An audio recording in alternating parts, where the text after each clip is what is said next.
I mean, I do simultaneously. I think Hmm.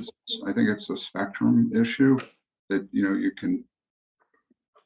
can see both disorders on a spectrum, and you can help people, if they can tolerate it, to get used to CPAP while they're doing CBTI. That's a lot. I mean, a lot of people can't tolerate both. So maybe another approach would be, well, it's more important to breathe well at night, and so let's work on the CPAP tolerance. Um, get them, as I think, as Dr. Bartolucci, as you said earlier on today, get them to wear the mask for a half hour during the day, and then get ready to use it at night. But I've had success in doing it simultaneously. Mhm. Yeah, I would say something similar. Typically when patients are coming in, they may not know that they have sleep apnea. So that's where the assessment at the beginning and getting them linked up with the proper referrals is really key, because it can start to be addressed simultaneously. And also, bringing to their attention that, if there's this underlying medical condition that's affecting their sleep, of course, you're not going to be getting the best sleep that you can be getting.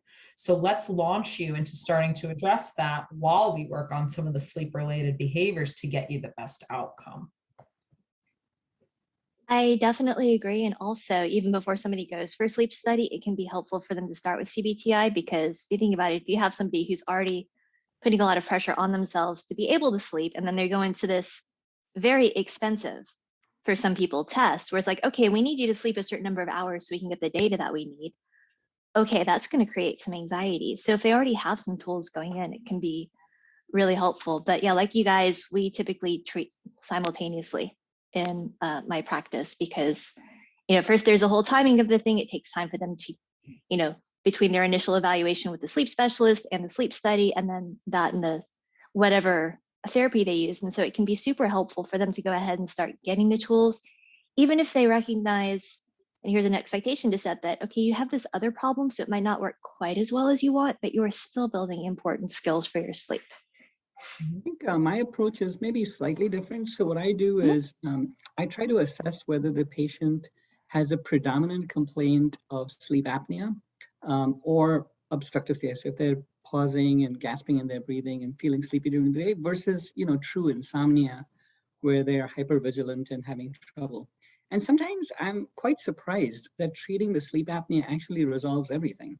So what I typically do is I tell the patient, I set the expectation up front to say that, look, we're going to start treating sort of a structural problem first, but know that it may not necessarily resolve all of your symptoms of difficulty falling asleep or staying asleep. Here's a few tips you can try in the meanwhile. But if you don't get better, make sure you come back, because I want to connect you with somebody that would be an expert in this, like a CBTI specialist. So I actually take it a little bit in stages.